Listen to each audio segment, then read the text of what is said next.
Hi, everyone. My name is Rabindra Hayashi, and I'm the Events Production Coordinator at CAAM. I'm thrilled to be here with you today. We would like to acknowledge our wonderful co-presenters, which are organizations who serve and support diverse communities. For this program, we would like to thank APIENC, A Radical Guide, and Superfest. Programs like CAMFest 2021 and CAAM's other year-round programs are made possible by our community supporters around the world. Help us bring compelling and diverse Asian American stories to light. Donate or join as a CAAM member at CAAM's secure website, caamedia.org. For a limited time, new members can save 15% on our friends and supporters memberships using the promo code CELEBRATESTORIES. You just watched Self Portraits, a short program with innovative films exploring the self in both its formation and the way that it continues to affect who we are to this day.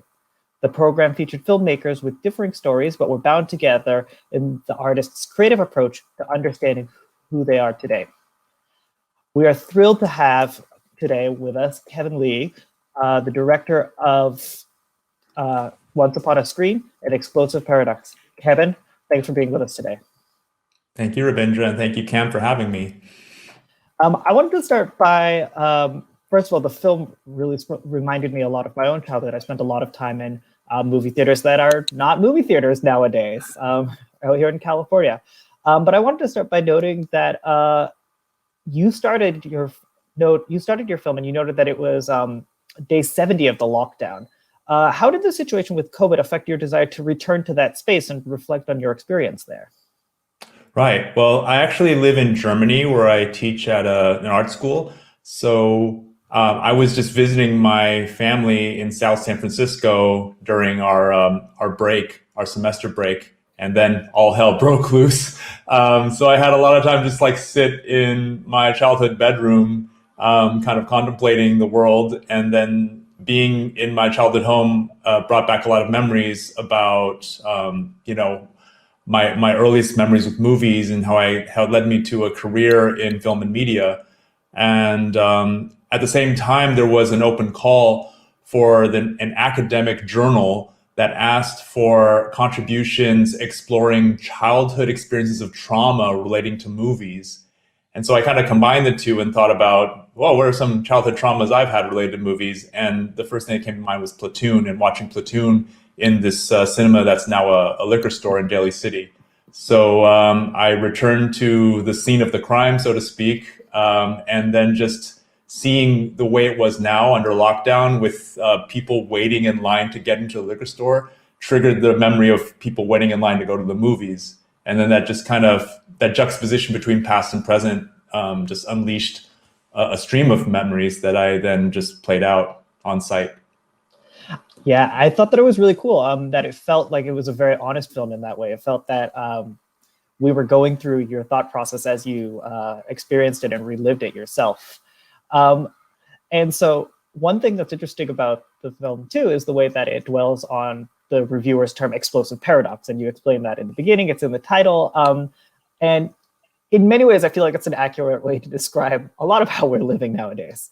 And so I wanted to ask you, if that term, if your relationship with that term or that set of words has been affected at all, or how it has been affected in the past year. Sure. First, I should acknowledge that that film critic was Michael Sarago of the San Francisco Examiner, who's really one of the important and influential critics of the 80s and 90s. And yeah, paradox, that word, once I understood what it meant, it really helped explicate a lot of things I'd been experiencing since my childhood, being Asian American, feeling like I functioned better at school than I did at home because I could speak the language at school better than I could speak my parents' language. Wanting to be a filmmaker all my life and yet being actively discouraged by my parents from pursuing films. So trying to kind of navigate these contradictions. And then with regards to COVID and everything that's happened in the past year, how it's awakened an Asian American identity that I actually had in some ways lost sight of because of the way that Asian Americans and Chinese Americans have been stigmatized, linked to the quote unquote China virus.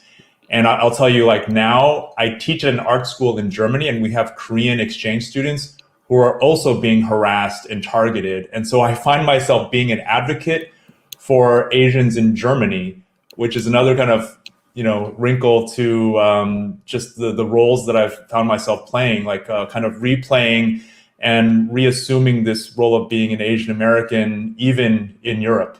So, yeah. Have you found that your story and your experience with the film, has that helped with your advocacy at all, in any ways that you can really pinpoint? Yeah, it's strange because we weren't really at the time. This was May, and I hadn't really experienced firsthand the anti-Asian hate at that time. It was more of like just a feeling of generalized COVID-related trauma, the good old days of COVID trauma, and with a tinge of nostalgia, I guess, movie nostalgia. So, but in the course of revisiting this particular instance of watching Platoon and how Platoon kind of transmitted its violence onto not just myself, but also classmates, like Asian American classmates, Filipino American classmates, and the way we reperformed that trauma on our playground, it gave me a first instance of reflecting on how racial trauma is internalized and replicated and retransmitted. So even before I started to witness the anti-Asian hate firsthand, in some ways I had a psychic preparation for it. So yeah, but this was like also 2 weeks before George Floyd was killed. Mm-hmm. So there's definitely like an anxiety and a terror in the air in this film, but in some ways it didn't anticipate what was to come, even though it connects to some of that feeling. Yeah, that makes a lot of sense when you put it that way. We're about to be out of time, but before we move on, I wanted to make sure that we got a chance to ask, how can people follow you? What's going on with you next? And how can people see where your next project is going? Sure. You can follow me on social media, both on Twitter and Instagram. My handle is also like life, which is an obscure Asian film reference. Maybe some of you will figure it out. All right. Perfect. Thank you so much for being with us here today, Kevin. Thank you so much. Good to be here. All right. Coming up next, we have Anne Koizumi with her film In the Shadow of the Pines. Welcome, Anne. Hi. Thanks so much for being with us here today. I want to start by asking you a little bit about your film. One of the things that was really striking to me was the numerous mediums that were used to tell your story. So do you mind telling us a little bit more about the different mediums that were used in the film? Yeah, sure. So I primarily use stop motion animation, and the reason I use stop motion is because I've actually been working in animation for about 15 years, particularly stop motion. And I've made probably, I guess, 3, maybe 4 animated films prior to this film. And so, yeah, it just seemed like kind of the perfect medium to make the film, using puppets and miniatures, but in relationship to the story, which is really about childhood, I just thought, when you think about childhood, you think about puppets, you think about miniatures, and you think about, playing kind of with dolls. And so it felt like the perfect medium just to tell the story. But I also use paper cutouts using vintage Japanese magazines. I used some archival footage, that was given to me by my cousin. And then I used, paper cutouts, archival footage, and stop motion. Can you tell me a little bit more about the archival footage? I was really intrigued by where did that come from and what was that originally?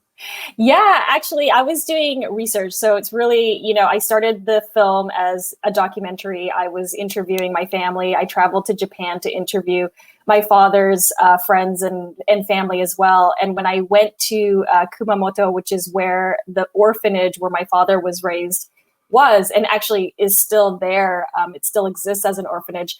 My cousin lives in that city, or lived in the city at that time, and he gave me this footage, and he said he told me about the history of the orphanage, which was that it was run by American Lutheran missionaries actually, and they had shot an educational film to promote in America about the work that they were doing in Japan.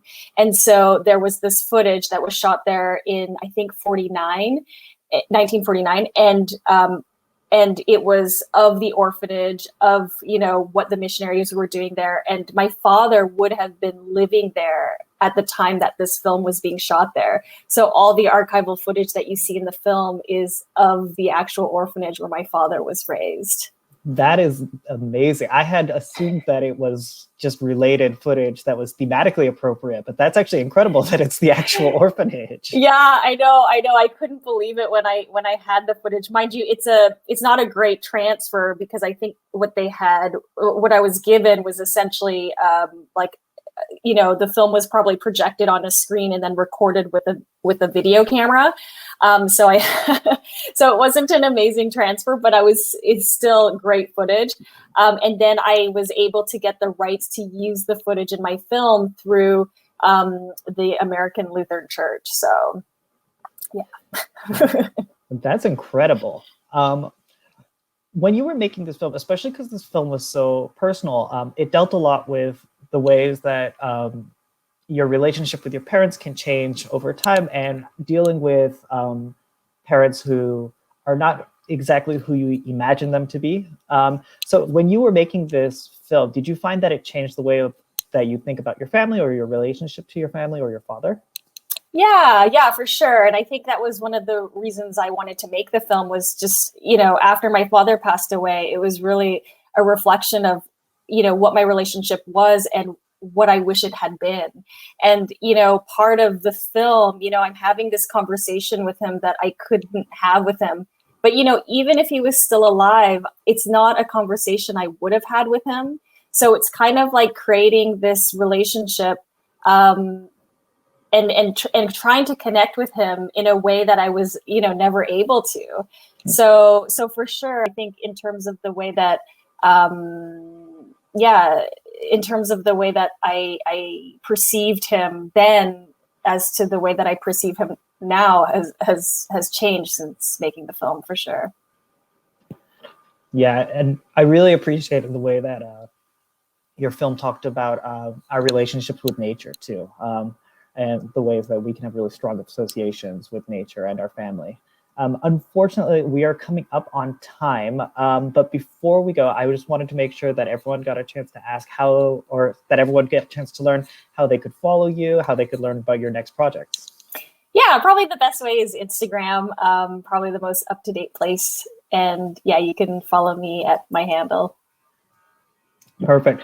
All right, and it was wonderful talking with you. Thanks so much for being with us here today. Thanks for having me. All right. Coming up next, we have CHIMERA, and we have Eileen Yoon, who made the film, here to speak with us. Welcome, Eileen. Hi, thanks for having me.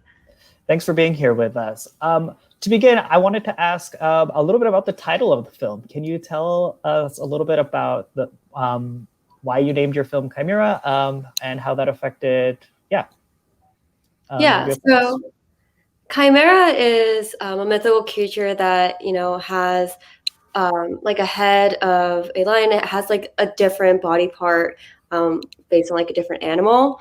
And I view myself as almost like a cultural chimera, where I was born and raised in Korea, but I went to international school. So I was surrounded by people who, held a US passport, but were ethnically Korean, but we weren't really going to, like a Korean school. So I was culturally affected by everybody that was around me. Some people weren't Korean, we had like a lot of embassy kids. So I picked up different, accents along the way. And, and like when I came to the US, like I didn't really fit in with the Korean Americans who grew up here. So I kind of coined the term, like I'm a cultural chimera. And that's how, like I see the film kind of unfold and how the little things in the film show up as a way to that we integrate third culture kids, like we integrate into different cultures, and how it's almost like we were raised to do that so seamlessly. That makes a lot of sense to me. Can you tell us a little bit more about where you decided to do the filming? Because I saw that it flipped around between, I think, the United States and Seoul. And can you tell me a little bit more about where you decided to shoot for the film? Yeah, so I shot in both New York and Seoul. In Seoul, I wanted to do the past, so I was trying to look for more locations that were that had more of a 90s background, and then in New York, I wanted to show New York without making I shot in New York. Because what I was trying to tell with this particular film is that the similarities are there, and for me, I want to show that how I seamlessly integrate into both cultures, and through the film, I want to show that these locations, although they're halfway across the world, they have so many similarities. So yeah, in Korea, I was able to shoot in a few locations. Actually the car retail store, the Mercedes-Benz showroom was my old school, and we just framed it so that it would look like a showroom. And I was just really pulling my resources with all the relationship I had, growing up. And then in New York, I shot, in places that felt really familiar to me. So my own home, or the bodega that I always went to at school. I'm really close to the guy there, so we were like, can I please shoot my film here, because I would love to just feature you and the bodega. That's really cool. It's really cool that you had the opportunity to have those networks come out for a film that's so personal. I wanted to also ask, when you were doing this, this is a film a lot about yourself. What was the most surprising part of the filmmaking process for you when you were making this film? Yeah. So the film is based around my relationship with my father. And I think throughout this process, the film started with really wanting to show my different backgrounds, but then the story really developed into what my relationship with my father was. And it I knew, but it really dawned on me that my father's past immigrating to the US and then, becoming a citizen actually, and then going back to Korea as an immigrant there, it's wow, you have made such a really big impact on how, I've navigated the world and how I've grown up and how I see these two worlds. So I think that was one of my biggest realizations I've had while writing and directing this film. Thanks for sharing that. Yeah. And that's always a big moment too. My father became a citizen very recently too. And I also felt like it really changed the way that I thought about, my relationship with him, and as well as with the United States. Unfortunately, we are running short on time. And so Eileen, if people want to follow you, people want to learn more about your next film, how can people follow you? You can follow me on Instagram. It's at _EileenY_. Perfect. Eileen, thank you so much for being with us here today. Thanks for having me. By Corinne Cueva, the producer of Synchronized, a wonderful film about life in Oakland and all of its complexities. Welcome, Corinne. Thank you. Thank you for having me. I'm so excited that Synchronized has its world premiere at CAMFest this year. And we're so thrilled to be able to host it. To start, when I was watching it, in many ways, the film feels like a love letter to Oakland and all of its contradictions. Can you tell me more about your relationship with the city? Sure. So I moved to the Bay Area in 2015, and I worked in Oakland for quite some time, working with young people and teaching filmmaking to the young people in Oakland. So fast forward, I got involved in the Retake Oakland Fellowship with Represent Media, and we were asked to make a film about folks in Oakland. And me not being born and raised here, I thought it was important for me to make a film where it countered what we see in the media or what we even look up online. If you Google Oakland, it says Oakland, most dangerous city. And in my eyes, that wasn't the Oakland that I've been experiencing since moving here. And I also noticed that there wasn't even there was never even talking about other communities. It was usually like the black and white community and not really everybody else. So to me, it just resonated and made sense to make a film about women of color, the people that I am friends with and who live in this vivid, great city. And I wanted to explore in storytelling in a way that wasn't so conventional as well, to see Oakland in a beautiful way rather than in a dangerous way. And I think that really came out really strongly in your film. I really appreciated the way too that you know, frequently when people think of Oakland, they think of just downtown Oakland or areas like that, when Oakland is so much more than that. And I have to ask you then, because, you know, when I watched the entire film as a whole, everything matched really well thematically, the audio, the visuals, and the effects. But when I sat down and thought about it, I thought, wow, this is a really eclectic set of clips and interviews. So can you tell me more about your filmmaking process? Yes. So coming from a documentary background, I even went to grad school in documentary media studies at the New School. The normal documentary that we do see is with talking head, like as we see right now, and verite. And for me, it's like I wanted to come back to the type of storytelling that was more authentic to me. And that was kind of like snapshots that you see in the film, where you don't see a lot of movement. And myself being someone who's inspired by a lot of hip hop culture and mixtapes, it was kind of like my ode to Oakland as a character and the people who live there. So it was an amalgamation of even my own experience of how I see the world. So that was like the true definition. This film represents so much of the way that I want to tell stories from now on, not what we commonly see. So it was myself to challenge myself in telling a story in a way, in hopes that it was digestible for folks to see something super refreshing. And, I felt that it really was refreshing. And, I didn't think of it when I was watching that. But now that you said that you were influenced a lot by mixtapes and hip hop, I could really see it coming out in the way that the audio and the video, too, ended up mixing together. Since you were taking such an innovative approach, what were some interesting things that you learned in the process of making the film? I mean, this was done during the pandemic, right before the pandemic. So thankfully, I was able to get the interviews before everything shut down. Mm-hmm. And also, ironically, a lot of what I had in my head wasn't about showing many people as well, because I thought Oakland and the landscapes itself were characters. Mm-hmm. So it kind of worked in my advantage, not having people around and just filming. Also, another thing is that I filmed with my phone. Also, it was very intentional that I have it accessible, that I was just making a film with what I had. So, so I thought there were like a lot of elements to creating this film that were super intentional. I was like, if my music composer, Roger Habon, did not do what he did with his magic, this film would not be made. You would just hear echoes of people talking and just like random like B-roll, right? Mm-hmm. But we really stuck together in the process of really being intentional at the rhythm, just like a mixtape. It doesn't have to be the same cadence. It takes you on a journey. And that's what I hope that you were on when you were watching this. Like, it's like as if you're on a wave. And I definitely felt that. And I really love the way that you combined the natural landscapes as characters in the film as people were talking. Unfortunately, we're running a little bit short on time, but before we have to transition, I wanted to ask you how people can follow you. How can people learn more about your work? Sure, there's definitely more to come.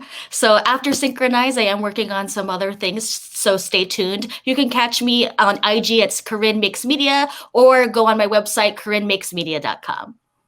Awesome. Thank you so much for being here with us today, Corinne. Thank you. All right, coming up next, we are going to hear from Annie Chang, the screenwriter, director, and producer of Danny. Annie, hello. Welcome. Hi, Rabindra. Nice to have here. Hi. Nice to be here. We're really glad to have you here too. I really loved Danny, and I thought that it was a really intimate film in many ways. And I know that you were really deeply involved in all parts of making this film. You wrote it, you directed it, you were in it, you produced it. So in what ways did you find your experience coming out in the film? I think the most challenging one for me is deciding like myself being the main character, because like I've been told like having several roles in the same film is gonna be a lot of work, but like at the end of the day, I think like I trust my own vision, and it turns out really good. Like I catch the emotional right, and the hardest part is like as director, I tend to get to like stress out, but because my DP has been there just to check the timeline and everything's right, so everything's turned out to be pretty good on set because I have like really amazing crew with me, so the whole thing has been very fun. That's, it's amazing that you could do that much work on a project and still be able to say it was mostly fun at the end. That's really fantastic that it was such a positive experience. In terms of your sets, I know that you, as a San Francisco native, I found myself really curious about where you decided to film. So can you tell us a little bit more about that? So this is actually my second project as my film, and like I did this film when I was in my MFA school at CCA in San Francisco. So I actually filmed in somewhere close to Potrero Hill, where the school located. And in terms of like, it's an independent project, and so I film a lot of places like my friends' houses. Like, so I don't have the budget is definitely one of the big things for filming. And also the character like I found is they're actually from the same school. They're like interior design or architecture design, like so it's been really fun. That's really cool that you were able to lean into your networks and get places to film like that. Throughout making this film, what did you find was most surprising for you? Most surprising, I would say surprising. I would say it's the right when I deliver the script, because like the original script, there won't be any like animal cat in the script, so it was supposed to be like a motorcycle shot, but like where I grew up in Taiwan, there's a lot of motorcycles, so it would be easier to film. But in San Francisco, it's basically just car, and there's a lot of scooter running around, and it would be difficult. But and like as I like doing mentor with my friend, and it turns out like cat could be a good character to kind of portray the main character's feel. Like she kind of be a cat, like she's get close, but when she doesn't want to get too close, she would just like keep distance with the person she wanted to have intimacy. So I think that's the most surprising thing I had when I make this film. That's a really interesting answer. I was going to ask you about the cat too, because it was really interesting to have the cat there. But when you point it out that way, I almost feel foolish that I didn't see that myself. That makes a lot of sense to me. Unfortunately, we're going to be moving to the next film soon. But before we go, I just want to make sure that people know, where can people follow your work? Where can people learn more about the next project that you're making? They can check my project on analyze.com, and also like Huanmi, that's my IG. I'm currently writing my first feature film, so yeah, that's the thing that they can check me out. Thank you for having me. Thank you so much for being here with us, Annie, and we look forward to your feature film. Thank you. Bye. All right. And coming up next, we have the writer and director of Wheelchair Wendy. We have Shayna Garaya. Welcome, Shayna, excuse me. Hey, everybody. And thank you so much for having me, by the way. I'm just so thrilled to be a part of this lineup. And we're really honored to have you as part of the program. So I want to start out by asking one of the major things that stands out of the film is your decision to make it using dolls. Can you tell me more about your choice of medium? Yeah, so it's a bit of a backstory, but what happened was a couple of years before I went into grad school at USC, I came across a video on social media, and it was very short. It was about a minute, and it revealed that there was actually a doll in a wheelchair that Barbie released in 1996. Now, that doll stayed around for 2 years. It was a huge hit, flew off shelves, and then all of a sudden it disappeared out of nowhere. Like, and nobody knew what happened to it. Nobody knew where it went. And so I really thought it was indicative of the disability experience in America. I like to joke that I'm a triple threat. I'm a wheelchair user, I'm Punjabi, and I'm a woman.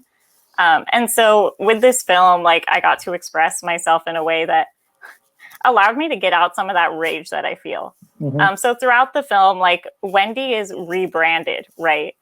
And that's very true of like how people with disabilities in America have to adapt to every different situation, whether that's the workplace, the education environment, all of that. And so that's really where the inspiration for dolls came from.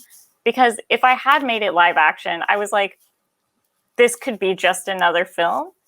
But the point hits home a lot more when you take something so innocent, such as people playing with dolls, and then you turn it into what it actually is, which is exposing a very cruel world. Right. And Barbies did that for a really long time. They were not diverse. They were not inclusive at all. And I think that, you know, the way that the hands are in there too, to make this sort of story time, like this playtime story time, really makes that even more, it makes it feel stronger and more intimate, as though this is what someone might actually be thinking as they play with the dolls. I also noted that there were really interesting dynamics with the ableist notions of the dollhouse. One thing that I noticed, I mean, you know, there's the line where they say, "Oh, you don't fit," when the problem, of course, is that the elevator is too small. Exactly. And that also was very, it was inspired by real life events. When this doll, her original name is Shara Smile Becky. And when she came out, she didn't fit into the Dreamhouse elevator. And so Mattel went so far as to like try to figure out if they could rework the elevator and could make it bigger. And in the end, they just decided not to. And there was even talk of like making her wheelchair smaller. Wow, that's, you know, it didn't occur to me that they would actually have attempted to do any kind of response to that. So that's really, you know, it's both sad and disturbing to hear that. What were some of the challenges that you had in using this medium, actually? So we intended for it to be stop motion. Like when I set out, I was like a starry-eyed film student. I was like, I can do stop motion in a 3-week time period. No problem. Quickly realized that was not going to be a good idea. My professors were like, look, do the research, but we don't think it's going to work. And then I was like, why don't we have puppeteers do the dolls? Like, again, connecting it back to society and connecting it back to my childhood. Because when I grew up, like, I was obsessed with Barbies. And that was part of my rage at like realizing that I could have had a doll growing up that looked like me. But I didn't have that privilege because she was discontinued. And so, yeah, that was the main challenge, I would say, was making that decision to go from stop motion to puppeteering. And then there was another thing, which I know this is going to sound dramatic, but I got sick during my time at USC in that semester to the point where I had to leave for my shoot period. And my professors gave me all the support. I came back, but I had to film on a truncated schedule. And thankfully, like with the support of my cohort, we got this film made. We shot it in like 2 days. And then I edited it in like 4 days. And we made it for the screening. That is amazing. Seriously, great job, especially considering everything that went into making the film. Thank you. How would you hope that your audiences, when they watch the film, how would you hope the audiences change after they've engaged with your work? Yeah, so it was funny because I think I knew I wanted to be a filmmaker, but it didn't really hit home until I had the screening for this movie at our showcase. So there are about 300 people, most of them strangers, don't know me. The movie plays on the screen and I'm like terrified that, you know, nobody's going to laugh and it's a comedy.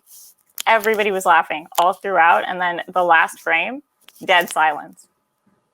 And I was like, this is why I'm in this industry, right? It's to bring that satire, it's to bring that other perspective and make people's eyes open to an issue that they're not aware of.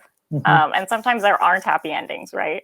And so what I'm hoping to do with my work is to have people engage in an issue that they otherwise would have not have in an entertaining way. Thanks for sharing that with us. You know, I would love to keep talking about this more, but we are going to have to keep going. So before that, though, just like everyone else, how can people follow? Where can people learn more about your work and what's going to happen next with you? Yeah, I'm currently in development on my feature film, and you can follow me at @disableddissy on Instagram, and my website, shaneagraya.com, where you can learn more about that feature. Awesome. Thank you so much for being with us here today, Shayna. Thank you for having me. And I'd like to bring everyone back up for a moment. Perfect. I want to thank everyone for taking the time to be here today, first of all. It was really great to be here with you. Thank you so much for being here with us. We had such a wonderful conversation. See ya, everyone. That's it for Self Portraits. Thank you so much for watching and enjoy the rest of the festival. Bye for now.